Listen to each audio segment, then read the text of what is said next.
Welcome to the Lowcountry Revolutionaries, the podcast that dives deep into the heart of Charleston, South Carolina's vibrant entrepreneurial scene. I'm your host, Bill Bellott, founder of Veritas Exoscience, and each week we're spotlighting the boldest innovators from the Chucktown startup community. These are the visionaries pouring their heart and soul into the businesses that are transferring Charleston into a global hub of creativity and American ingenuity. Get ready for raw, real conversations with the trailblazers shaping our city's future. Let's dive in. Well, I'd like to welcome today Lindsay Spurgeon, a board-certified neonatal nurse practitioner, board-certified Neonatal-Pediatric Transport provider, a trauma-certified registered nurse with board certification of emergency nursing, and a certified legal nurse consultant. Wow, Lindsay, that's a lot of stuff. And you're the founder of NeoHERO, an organization, nonprofit organization here in South Carolina. So welcome. Thank you so much, Bill. I'm happy to be here. So tell me a little bit about yourself and NeoHERO and how'd you start this journey? Well, I've been nursing now for about 12 years. And, I started off, initially I was a nurse in the emergency department. Mm-hmm. And I always thought it was, really exciting to go to work because you never knew what was going to come through the door. You never knew what you were going to learn that day. And I really grew to feel passionate about the pediatric population through that experience. So I started working as a pediatric emergency nurse. And, after a few years experience, I had met someone in the emergency department. They were a respiratory therapist. And they said, hey, you know what? You should come work with us. You should come work on our transport team. You would be great. Nice. And I was like, oh my gosh, that would be a dream. Flying in helicopters and transporting in ambulances. So you've been in helicopters and everything. Oh yeah, for sure. Helicopters, airplanes, ambulances. I jumped at the opportunity. And before I knew it, I was transporting babies and children for a living. Yeah, right. And I really, really loved it. It was the one job that I've always really enjoyed. And, it was through that experience that I realized I wanted to be a neonatal nurse practitioner. But being a neonatal nurse practitioner, you're primarily in the NICU and you do get to go on transport. So I still do that from time to time. But we would have babies that would come in the ER.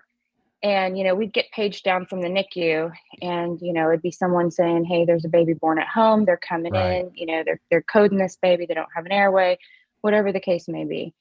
And I found through many experiences and talking with those first responders that were bringing the babies in that they didn't feel well prepared. They didn't have the education. They didn't have the certification. And some of them don't even have the equipment. Yeah.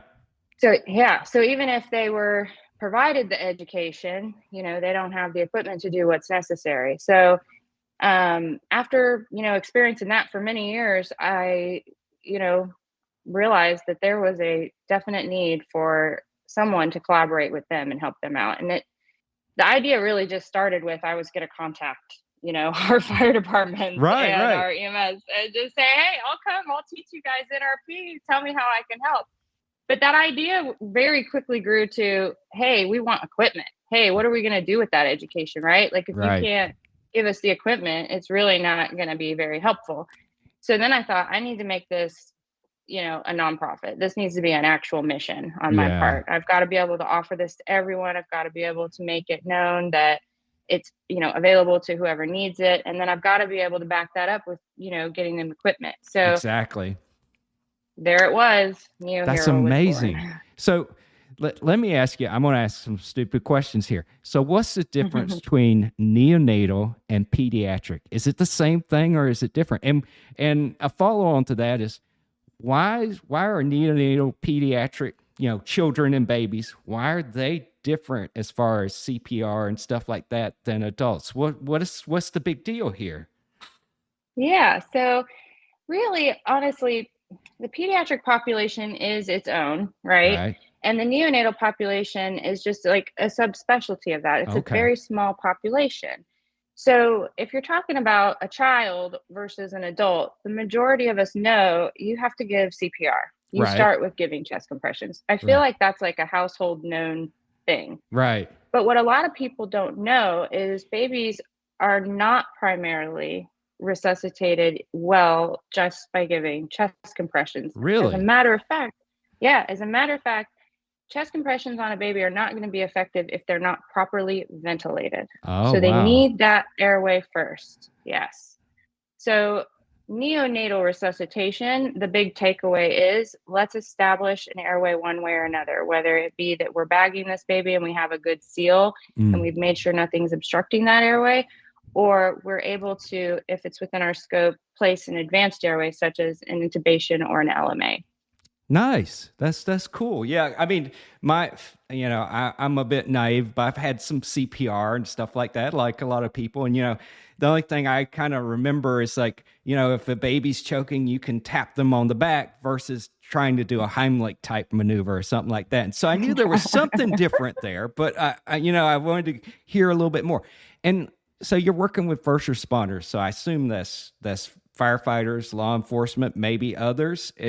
What's their kind of take on this? Are they very like, hey, yeah, I'd love to hear some more about this, or what's their feeling? So it's really incredible, honestly. I haven't crossed the bridge into law enforcement yet. There are a few hurdles with that. Yeah. Right now, neonatal resuscitation certification is only offered to medical personnel. Oh, really? So you kind of have to have that basis of a medical background in order to really be able to do some of the skill. So hopefully with time, we'll be able to offer something to law enforcement that can at least help bridge that gap until someone can get there and assist them. But so far, it has been very well perceived. My first phone call to the very first department that I contacted, they were like, oh my gosh, this is amazing. I'm going to give you this person's name and number, this Nice. person's name and number, this person's name and number. And then I was on the phone that day for 7 straight hours. Wow. Because I'd call the next person and they would do the same thing. So before I knew it, we were everywhere. So that's amazing. And mainly in South Carolina or outside of South Carolina? Right now, we have 3 states that are interested in taking our classes. I did stop actively pursuing because that's a long enough list. But right. I mean, obviously, if someone wants to reach out and they want to say, hey, I'm interested, put me on your mailing list, put me on your wait list, give me more information. We're taking names. We're definitely keeping track. But, the focus right now is we want to get up and running in the fall. We have some classes scheduled starting in November, and we really want to be able to offer that to our local community where we've, right. And do made our footprint. Do the first responders get CEUs, continuing education units, some sort of credits for taking this? Yes, they absolutely do, which I know that, I'm not the first person to notice this gap. Okay. I mean, this has been a known thing. It's been in pediatric research. It's been published in journals. Why do we have this disparity among the neonatal population? And I think the major thing is it requires that someone take on that responsibility to offer it, right? It needs to be disseminated and it needs to be consistently offered. And so the feedback that I got from EMS and fire was, we have to have continuing education. I mean, we have to have so much of it be pediatric. And it's hard to get. It's hard for them to find it every year. And this will be able to provide that for them. That's amazing. And are you pursuing, I know I saw on your website that it's not like a requirement in South Carolina to have this. Are you pursuing anything with political type people to get it as a requirement? Well, I will say, politically, we are not pursuing anything. As a nonprofit, our values are that we can't do that. Yeah. But, networking, making friends, one of the major things is being able to get with the Department of Health in each state. Right. And, speaking with their designated pediatric emergency, coordinators, directors, and things like that. And I have been lucky enough to be able to do that in South Carolina, and they are very supportive of our mission. So I think that's the first step. Yeah. That's amazing. Yeah. And, I know this is kind of it's an old thing, but it's a new thing across the U.S. and maybe in other parts of the world. There's a lot more like midwives and stuff like that. Do you guys get involved with that kind of community at all, or is it mainly just first responders? I think that's definitely something we could look into for sure. I think, being able to offer neonatal resuscitation to anyone who's able to take the course and be certified, we would be open to making that a part of our program and our offering. That's I cool. think the number one thing is, they're going to be hands full with mom, right? Yeah, If they're needing to exactly. call 911, and they're going to call EMS no matter what. No matter what, right? Yeah, Whether yeah. they, no matter what. So I think definitely we're right on track with focusing on those first responders who really need it, because they'll be the ones transporting baby. Right. So I'll ask kind of a different question here. It's like, so why Charleston? What is it about? Did you grow up here in Charleston? Is that why you're doing it here? What is it about the Charleston community that makes this a good fit for you? Oh my gosh, I love Charleston, and I am not from Charleston. I've been here for about 4 years, and Okay. anyone that knows me will tell you I just love it here. I don't know if this would have been possible, if I had tried this back home or somewhere else, because Right. Charleston community is so, collaborative. There's so much networking. There's so much support Yeah. for entrepreneurs, philanthropists, people who are out there trying to change the world, make it better. So um, I think that it's really luck that I'm here and that I've been able to do what I've done so far. Yeah, I have to agree. I've only been here since 2021 also, and I've experienced Mm-hmm. very similar types of things. And even with doing this is a brand new podcast. This is actually the first episode.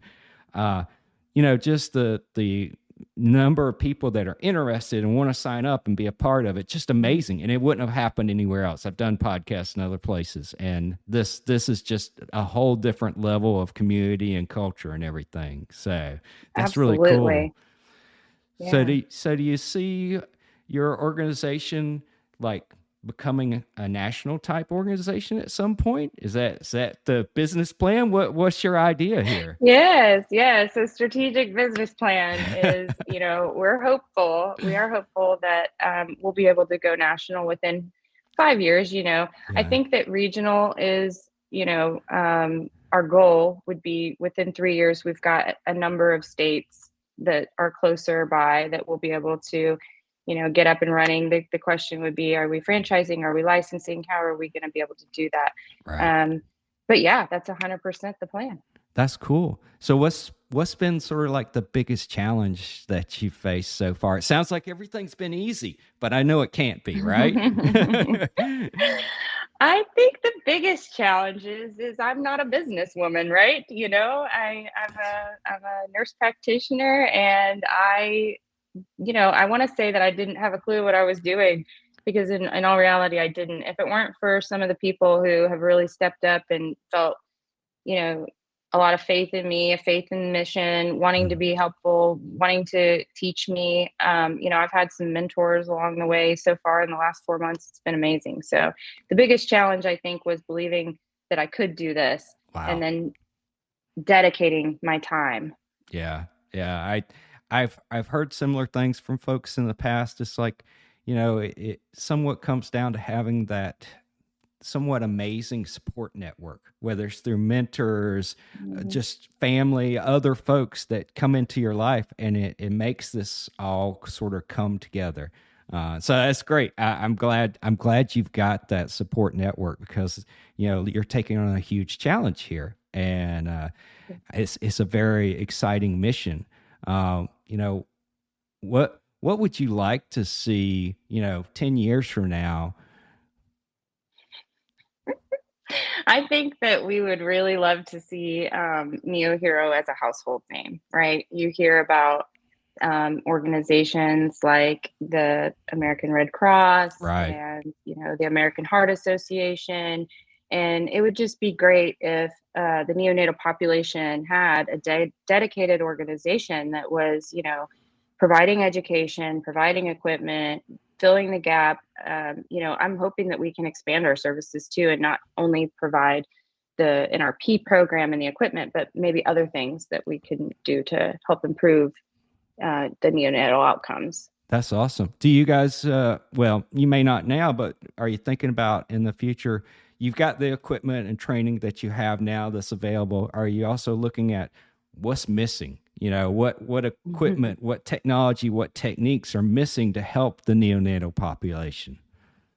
Absolutely. We do have a running list of things. It's different when you talk to different departments.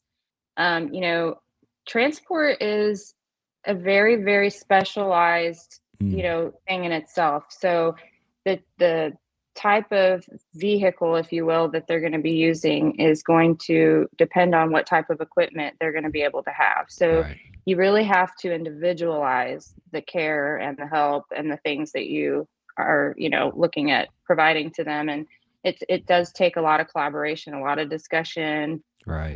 but it's different for everybody. So yeah, we definitely are looking into that. That's awesome. Uh, Yeah. Let me ask you one last question here. So, what piece of advice would you give other aspiring entrepreneurs based on what you've learned so far? My advice would definitely be that you've got to get out there and you've got to network. If I had known, before starting this, just how beneficial it would have been to make contact with Chucktown startups and Right. get involved there, make a linked account and get yourself out there, join your local chamber of commerce, Mm, go to your 1 million cups. You got to get out there. You got to meet the like minded individuals that are going to support you. And you got to be willing to offer yourself a little bit, in return, because that's how we create that culture and we create that community. right. Yeah. Connections are everything. Well, this has been great, Lindsay. I've really enjoyed talking to you. I hope I can have you back on at a future date and we can catch up and see where things are going with Neo Hero. And do you guys? I thought I saw on your website, but let me just ask: do you guys take donations from people and stuff like that to help out with the mission since you're not for profit? Yes, we do. So we have our website. It's www.neoherofoundation.org. And at the menu at the top, it's, I believe it's under how you can help or Mm-hmm. get involved. And we have a donation tab. So we do take Awesome. donations directly through our website. Yeah. That's great. That's great. Well, I'm sure there'll be lots of folks that want to help you out because what you're doing is really going to make a difference for the neonatal babies and also obviously the first responders who are trying to do their best to take care of them. So thank you for what you do. Thank you so much. I appreciate you having me on, Bill. It's been nice. Yeah, glad you could be on. Thanks so much, and I hope you have a great day. You too. That's a wrap for this episode of the Lowcountry Revolutionaries. Thanks for joining us as we celebrate the fearless entrepreneurs making wave in Charleston's Chucktown Startups community. I'm Bill Ballott, and it's been an honor to share these inspiring stories with you.